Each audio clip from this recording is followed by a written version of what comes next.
journey. All right. Welcome to another episode of the MMA Fight Game Podcast. You may recognize the gentleman top left corner, depending on how you're looking at it, the nutritionist to the stars, Eric Pena.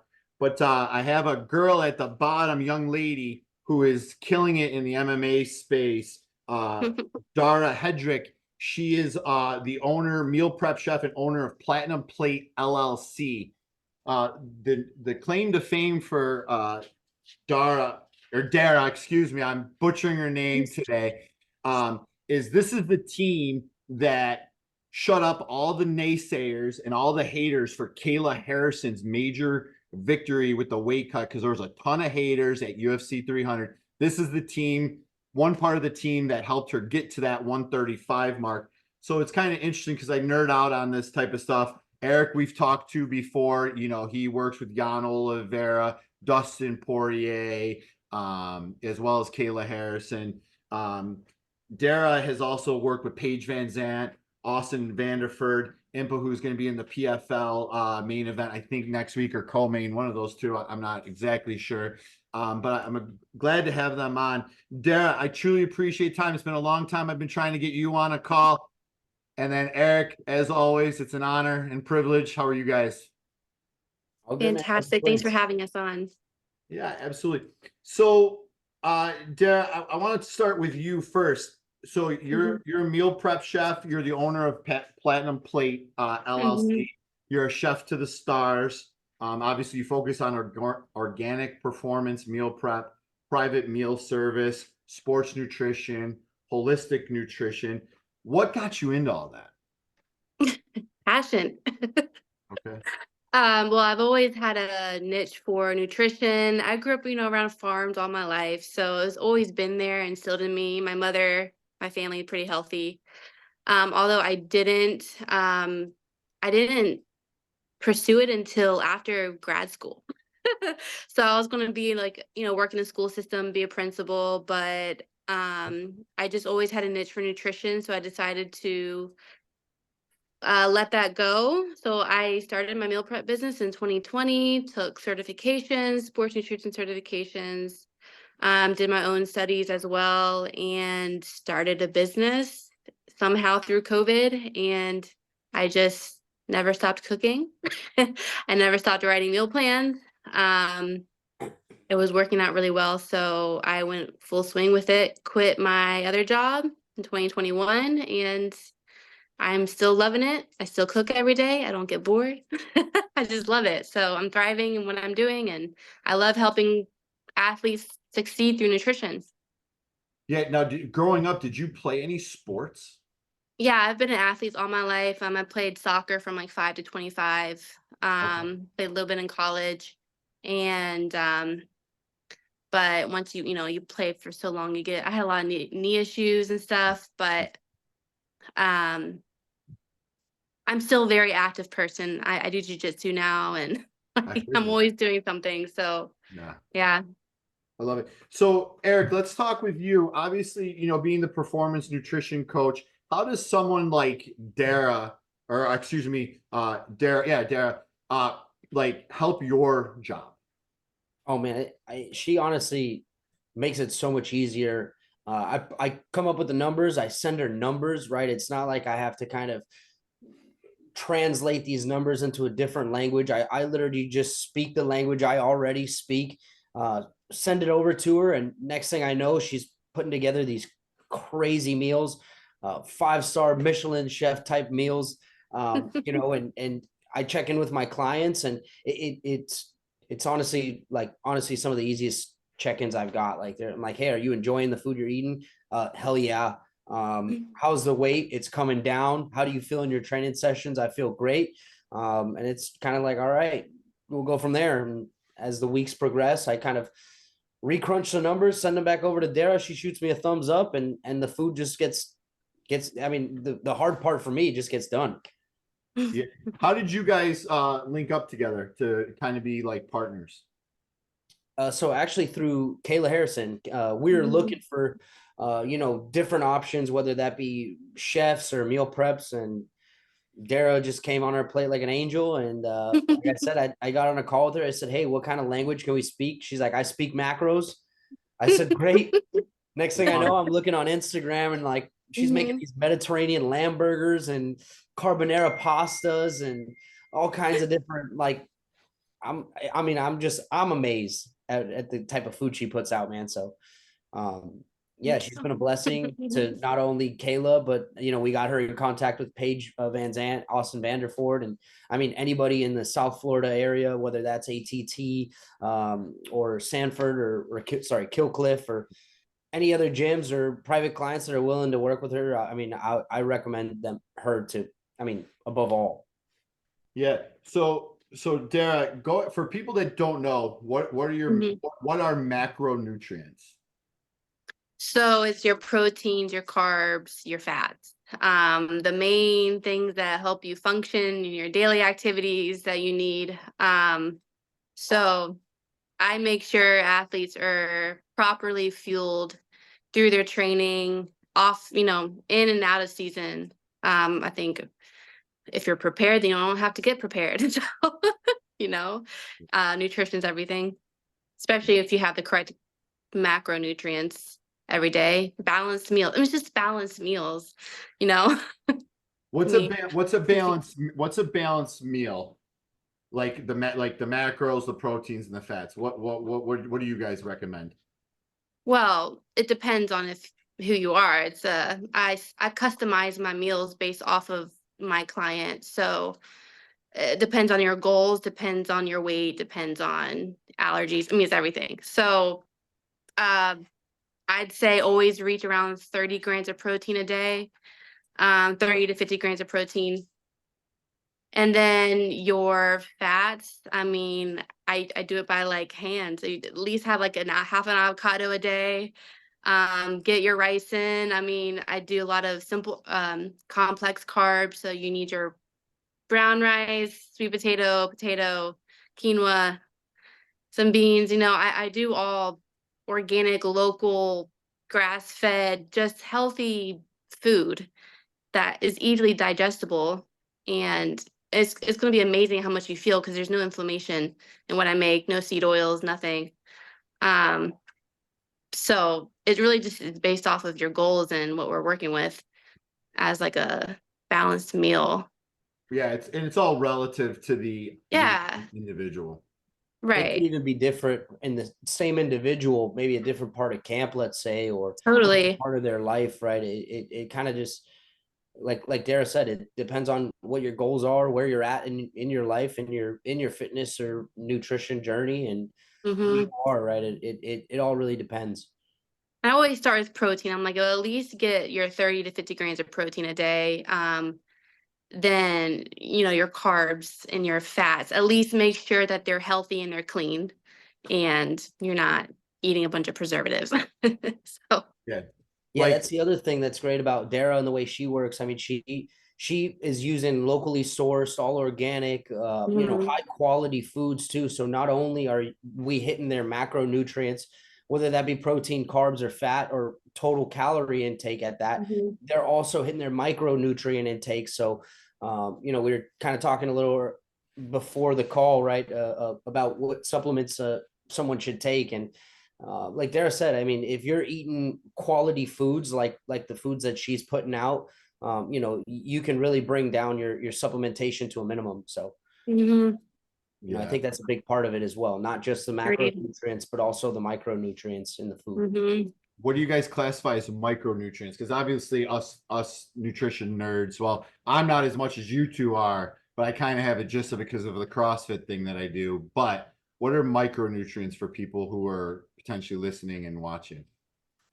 Well, so the minerals, the minerals and the foods that they provide. So you get your calcium, your magnesium, I mean, zinc, vitamin C, vitamin D, those are all essential to a healthy lifestyle.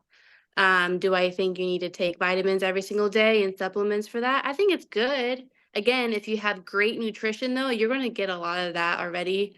I do think the main micronutrient that you should keep up with, or at least have a supplement or a vitamin, is vitamin C and vitamin D, or vitamin D3, K2. I think those are the main vitamins we should be taking. Other than that, if your nutrition is great, like I keep saying, you should be fine. Now, Derek, how did you get into the MMA space, or how did you get hooked up with Kayla Harrison to meet Eric? How did that all come about? So I was founded in Charlotte, North Carolina. I was catering to the public.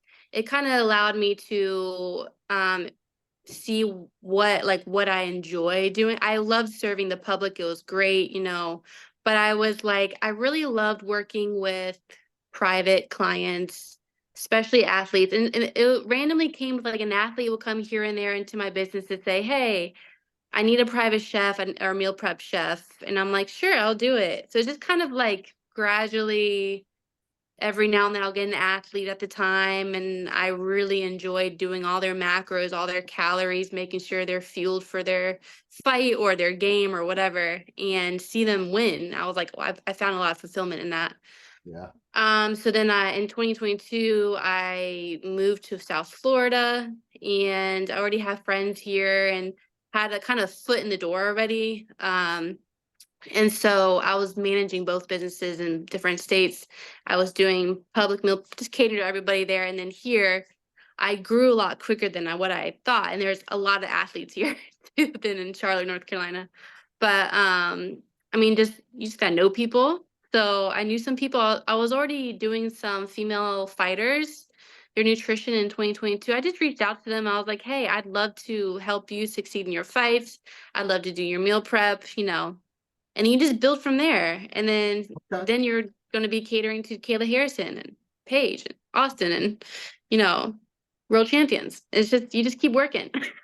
You'll So get you somewhere. got so basically the way I'm interpreting it, how you got started is you just old school grassroots, hit them up on Instagram, kind of like I did with Eric and you, and just grew it from there. Is that how Yeah, I'm because interpreting? I'm a private meal prep. I don't really promote myself like that. I am word of mouth business. I don't cater to everybody, I mean, so I just reached out to people. So, are are you solo or do you have a staff? Um, I have an assistant. It's me. I have a bunch of drivers and I run everything and I just send it out. I love it. That Yeah. is amazing. So moving forward on this, so obviously for UFC 300, you guys have a common client in Kayla Harrison. There was a lot of nasty, derogatory shit going on with these fans and these quarterback MMA people just talking. Kayla can't make weight. Kayla can't do this. Kayla can't do that. And I'm on here because obviously I have a relationship with you guys, saying, "Hey, give her." And I'm probably gonna get yelled at for this, but give her fucking team a shot and give her a shot to make this weight before you start talking shit. So Hmm. obviously, I like now that she made the weight successfully, like we all said she would. I just want to throw that out there. I was one of the ones that said she would. Because Eric and you would probably kick my ass if I no. I had full faith because I knew who was in her team and I had full confidence in you guys. So I Thanks. already knew that. So can you talk to me about like the plan? So the UFC, she signs with the UFC. The fight's going to be at 135 pounds against Holly Holm at UFC 300. Eric, I'm not going to make Hmm. a wrong date and say UFC 301 or something like that, like last call. And so can you guys talk to me finally about the process? Because it really hasn't come out about the process. And if you guys can't say anything, I respect that. I'm not looking for clicks, but I'm really interested in the process of like how it was done because there was so much hatred and they didn't have any faith in the girl that she's a professional and she can do it. So I really want to know about that process. Yeah, so I'd been working with Kayla for our first fight together was her last fight in the PFL, and that was scheduled originally at 145 pounds. I can't remember who our original opponent was. I can look. I think her Forget original to. opponent was man, I'm drawing a blank, but It's Julia Julia Budd. Budd. You're right. Yep. So we're supposed to fight at 145 pounds, Julia Budd. And her weight was so good. I actually had her at a caloric surplus, meaning she was eating more calories than she was estimated to burn. And at the last minute, Julia Budd pulled out, I want to say a week or so out of the fight. It was like 2.5 weeks before the fight. Yeah, it was relatively close, and thankfully the PFL was able to kind of piece together a new opponent in Aspen Ladd. I guess because it was so short notice, Aspen had asked to take the fight at 150 pounds. So at that point, I was like, all right, cool. Like, let's start, let's beef you up even more, right? And get you even stronger. And, so we again increased her calories a little further. She was able to, again, just kind of finish out the rest of training camp. And she was like, I want to say maybe, I don't know. I'd say maybe 5 to 6 pounds over the weight. And when we entered fight week, I didn't even cut her sodium. I didn't cut her carbohydrates. And literally on weigh-in day, she woke up at 150 pounds or maybe like 149 point something. So, at that point, I had kind of just seen the calorie intake that, an expenditure that she was kind of going through at the time, or the caloric balance, better said, that she had at the time. And, she finished out the fight, and a few weeks later, she kind of had come to me and said, hey, look, we have this opportunity to possibly make 135. What do you think of it? And I said, look, I mean, I'm never a fan of any of my fighters moving down a weight class. It's always just kind of a scary thought, right? But I said, hey, I think we can make it. Let's go ahead and do a test cut to where, she was able to cut a significant amount of weight, obviously not down to 136 pounds, but, she just, given her lean mass, given how many calories she was eating at the time, we were able to lose a significant amount. And I kind of looked at the numbers and I said, hey, yeah, I think if we apply a caloric deficit to this, we'll be able to get within that 8% range of 136 pounds and make it safely and efficiently. So, when she signed the fight, and even throughout the entire camp, it was still kind of a gray area to where it's like, we've never done this before. We're obviously it's a scary thought. And then obviously the media and fans online applying all kinds of pressure. It's a, it did definitely, we felt the pressure, and I can't even imagine what she felt. Right. But again, just numbers were trending in the right direction all camp. Thankfully we were injury free going into the fight. And yeah, I mean, she hit all her target numbers. We got into fight week, and we kind of all looked at each other and we were like, no, we're doing this. This is going to happen. And I mean, you guys saw how lean, how shredded she was. And, she was performing well in the gym. Even throughout fight week, when her sodium, her carbohydrates, her fiber intake was low, she was still ripping the mitts with power, moving well in her grappling exchanges. And yeah, she looked great. She felt great during the weight cut, when, all things considered.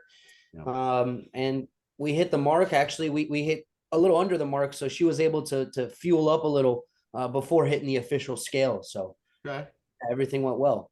Now, if you can disclose this or not, what was the number when you guys did the test cut? You knew she could make 135.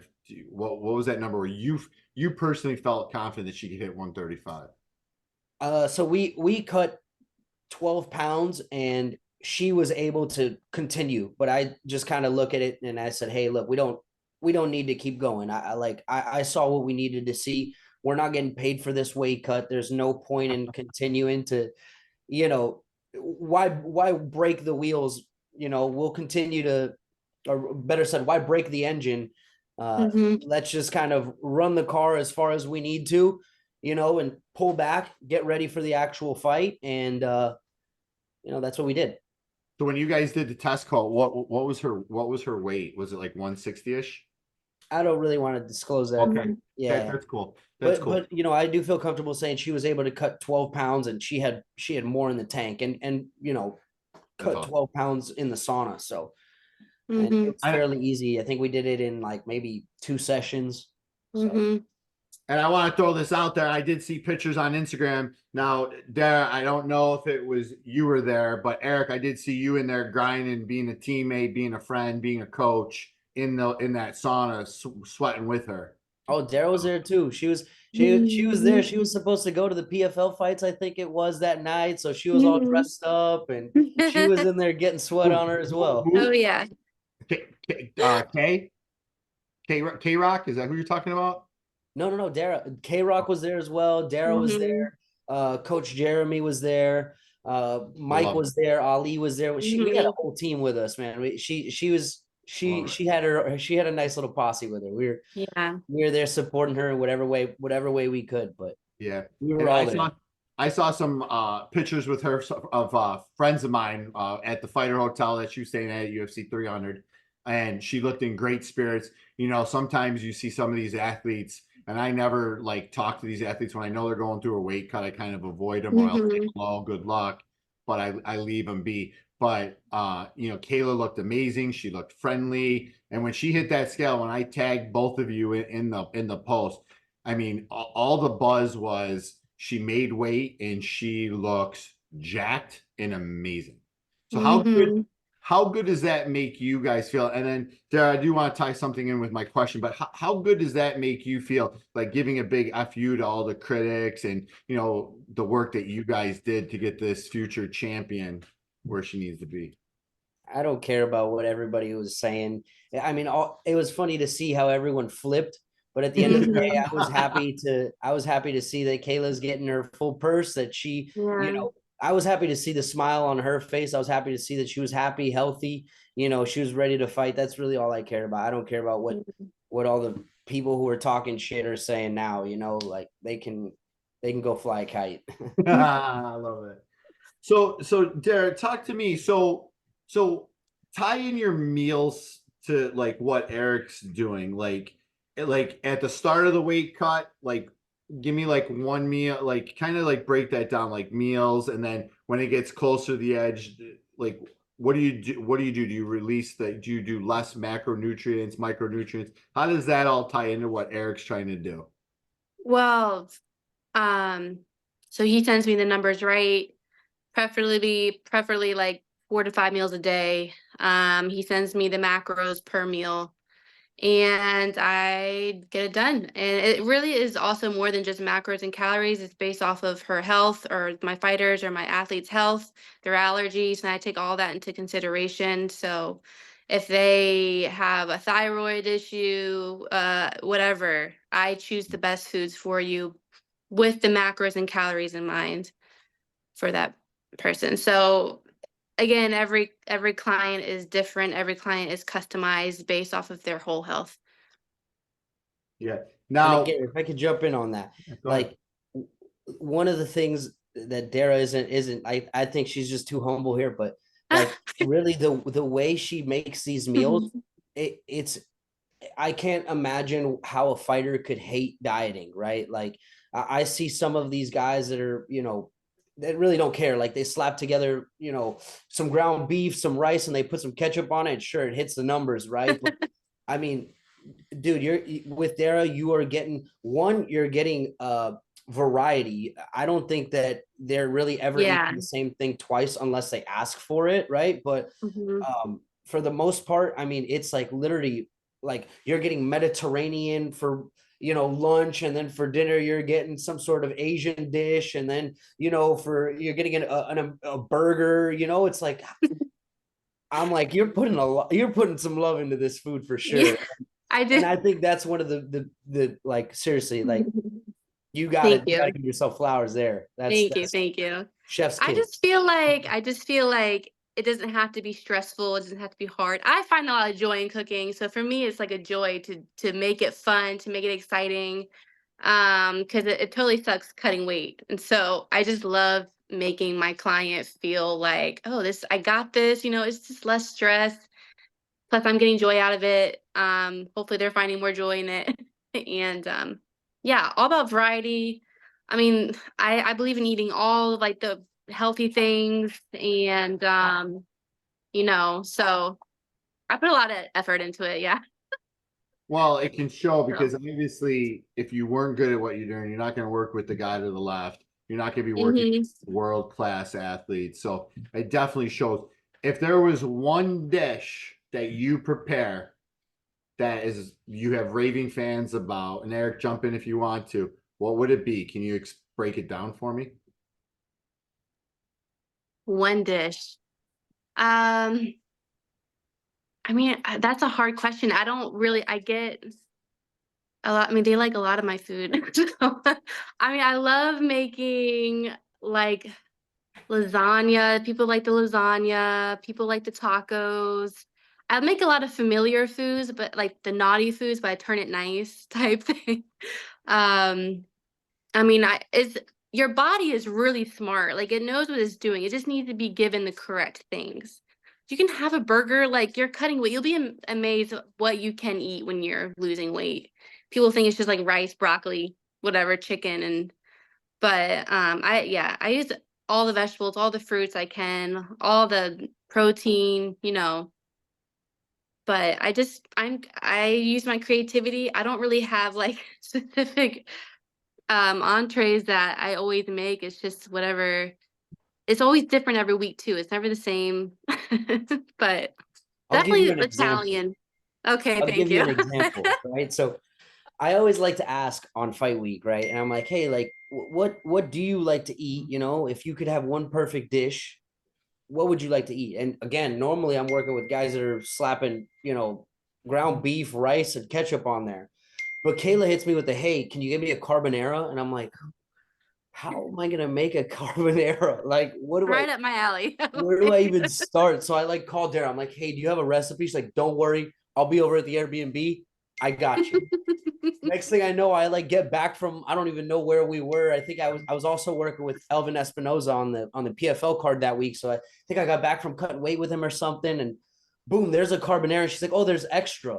I'm like, all right. So Coach Jeremy and I just load up this huge like Tupperware of it, and we crushed it, dude. We crushed it. It was delicious. And that's just one example. Like I couldn't believe she That's put funny. that together, like just pulled it out of a hat. Now, That was my favorite dish. Oh, thank you. so now next time we all link up out in Vegas or something like that, I'm gonna have to say, hey, bring some of that carbonara. Yes, absolutely. I always have leftovers. Yeah. So, Dara, who's your taste tester if it's good or bad? Me? Just No one. you? Yeah. I mean, I have other people like I have like a acquired taste. Like I have like, it's like I want it to taste like I don't know. I've always been fed very well, very blessed. I've always been fed very well. So I don't know. I've also pretty like I love all types of foods and I have a specific taste. Like so I'm the main tester, but every now and then I'll ask my, clients, how is it? If do you want it more flavorful or less garlic, more garlic? I don't know. But again, it's off of their preference and what I think would taste good. So you have a good palate then, is what you're saying. Yes, I do think so. Better than mine. So let me ask you this. So obviously you guys work with Kayla. How much of going from 136 to championship weight at 135, how brutal is getting that last pound off? We got it off. Oh Yeah, Yeah, we had gotten it off. And again, it was like, I think we were at the PI at like maybe, I want to say we probably checked her weight that morning. We finished the last few pounds. We checked her weight and she was under. And I was like, all right, step on the scale. There's no need to be 135. Like, who cares? You need to be 136. Might as well start rehydrating. So she stepped on a scale with an empty cup. We started pouring her first shake into that cup until that number said 136. So she was 135. If we really wanted to, we could have been 135. But I said, hey, look, the only people that need to know you can make it are in this room. Everyone else will find out when we get the belt. Yeah. So moving on to that, and a hypothetical question. Obviously, Kayla made some news. There was a hypothetical question brought out. Hey, Kayla, would you fight Amanda Nunes to save UFC 303 if everything that's going on happened? How would you guys, and this is hypothetical, this isn't confirmed, I'm not starting any rumors that she's going to take the fight. I'm talking to the brain trust here. How would you guys tackle that with Kayla? Versus, I mean, Like a 3-week camp versus in like 8 weeks for preparation. If you had to do something short notice with her, like what would you do? Like what would be like, or like you don't even have to give specifics, but what would be like a roundabout thing? I mean, if it's at 145, I would figure out what her training schedule looks like, because usually with a short notice fight like that, it might be crazy. It might be, hey, we're just gonna kind of take it easy. She's normally in the gym year round either way. So versus just figuring out her training schedule, figuring out, I mean, she's currently not, I guess she's dieting, like she's eating Dara's food right now. So we know what her calorie intake is. So it would just be minor adjustments. Again, just kind of tailored towards whatever. I don't know if she would go crazy training or if she would, like I said, tailor back. But minor adjustments based off of whatever that is. And then come into fight week and cut the weight. Yeah. Now, I mean, do you guys prefer to like fighters stay on your program year round? Because obviously it takes 21 days to develop a new habit, but you're like, say, for example, Jan Oliveira, who's fighting at Combat FC in September, he's working with Dara. And would you prefer him to stay like year round to make it easier because you know what you're getting, right? Yeah, I always encourage guys to, right. This is a weird sport, fighting, right? They don't train. Some guys, let's say, some guys don't train, they don't diet, they get a fight 8 weeks out and now they start. It's kind of weird, right? Like you don't see the Tom Brady's of the world. I mean, he just had that that retirement of his jersey speech where he literally said like, hey, even since whatever high school, you're getting up at 6 a.m. and working. It's like the preparation that you're doing now isn't just for your next fight. It's for the fight after, for the one after that, for the one after that. And I think it's super important. Maybe not so much to, be at a caloric restriction, like restricting yourself, but you should, number one, be eating quality foods so that you're getting not only your macronutrients, but also your micronutrients in year round.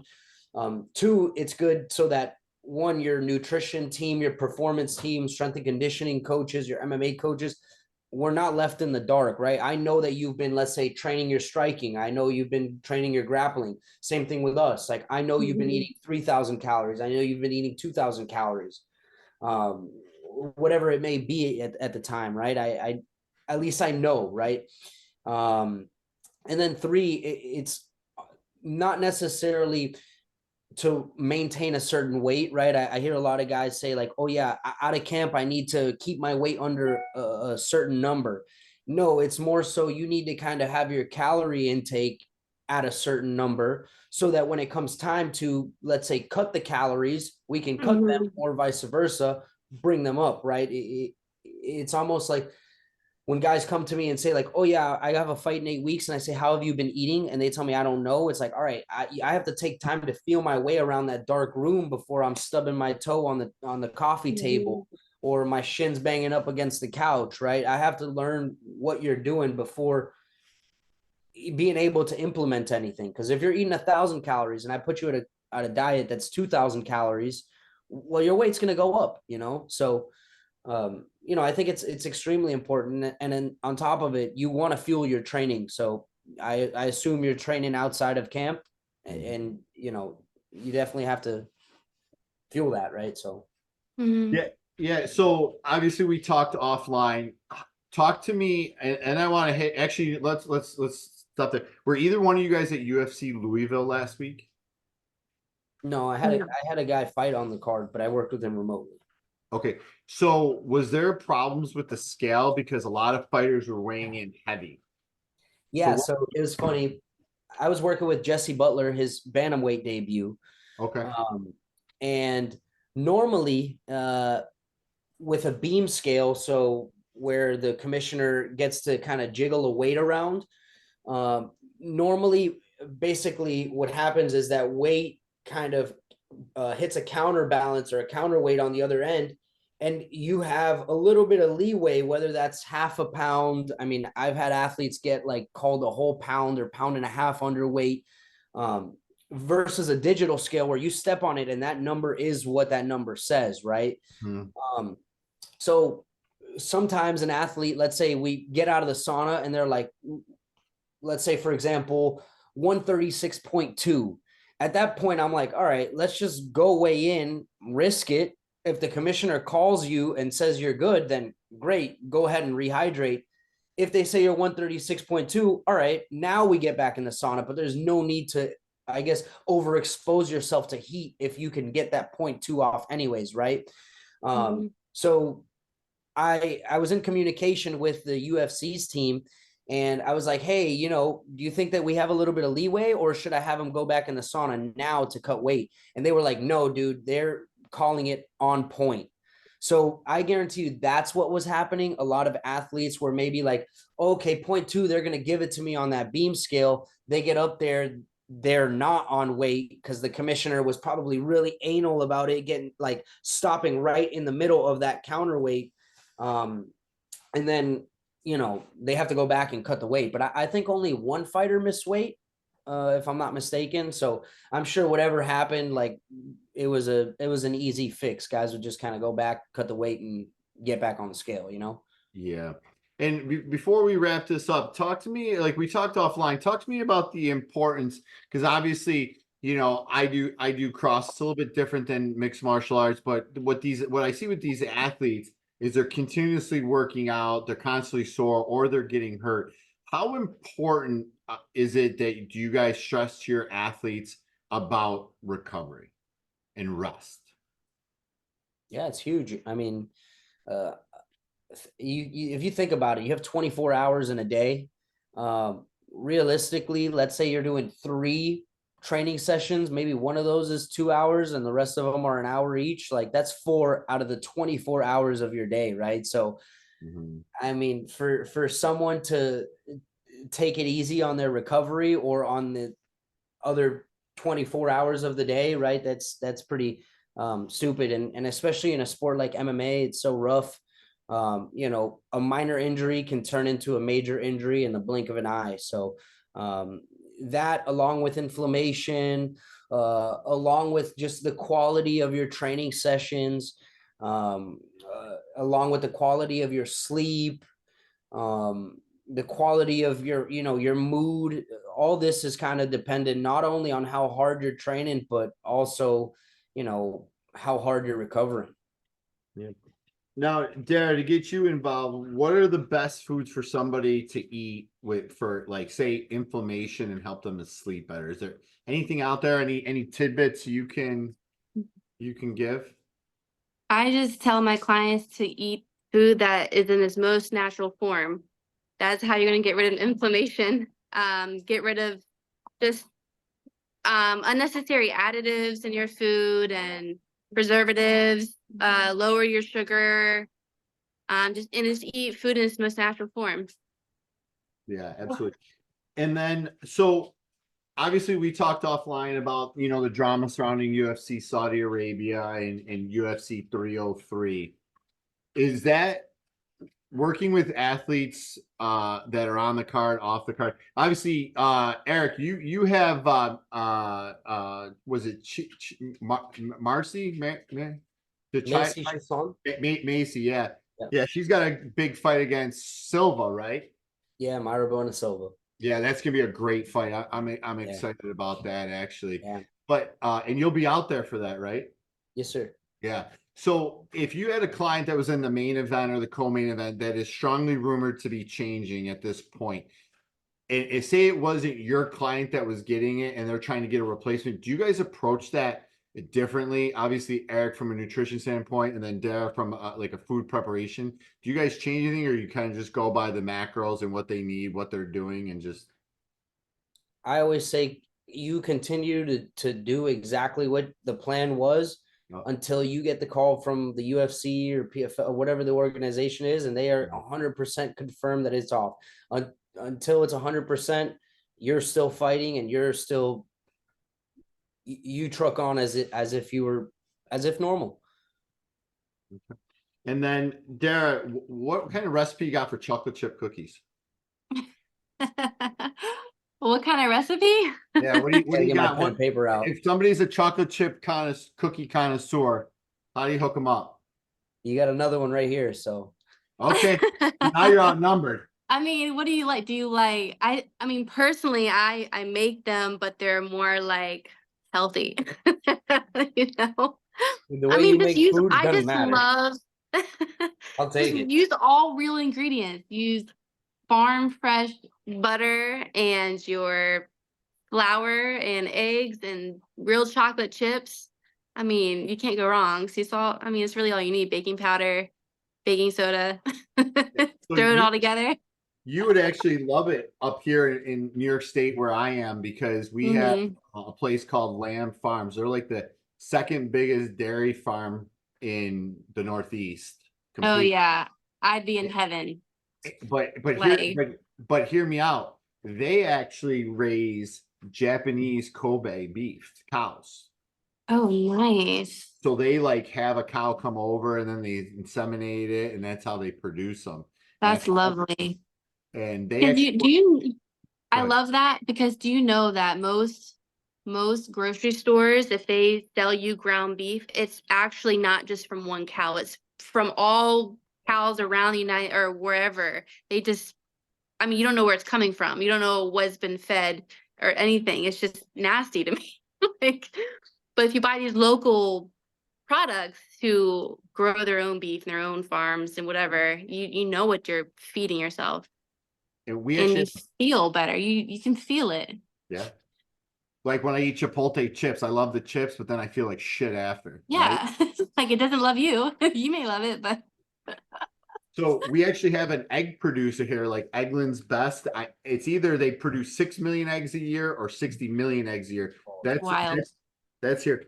But now let's hear how good your Western New York history is. You ever heard of Wegmans? Wegmans, yeah. The store. Grocery store, right? Yeah. It's a grocery store. It's from here. It's lovely. It's like better than Whole Foods. So if there's ever a fight in New York State or specifically in Rochester or Buffalo, we will link up and I'm going to take you both to the flagship store. It's Pittsford Wegmans, right? Lovely. And I'm you all want to be for in heaven and Wegmans. nerd out. This is for you guys.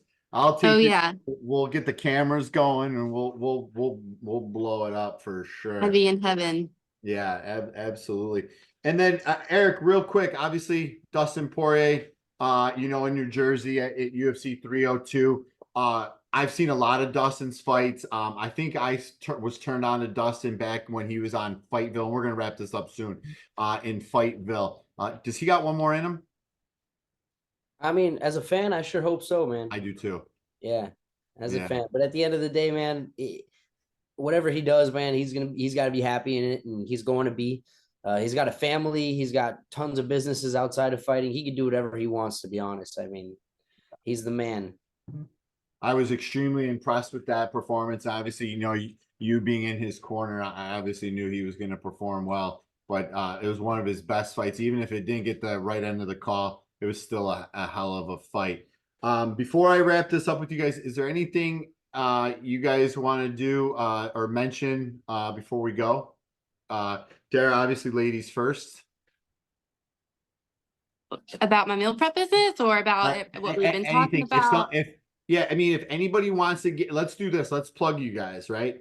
So if anybody wants to get in contact with you, how would they do that? And they want to get on board with you guys, what would they do? For me right now is I'm not a public meal prep.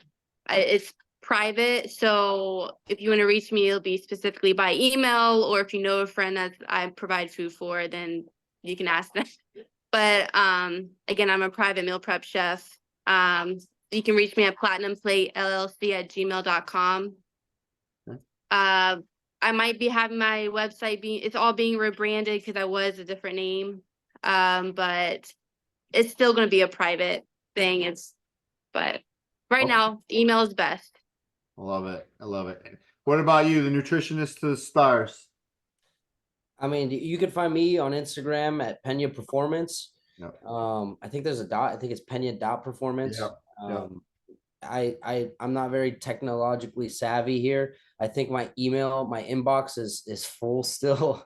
I've been trying to delete stuff so I can receive emails. But yeah, for now, best case is hit me up on Instagram. And if you're in the South Florida area, I highly recommend you get with Dara as well, because I mean, the numbers, it's easy to communicate with her, and the food is bomb.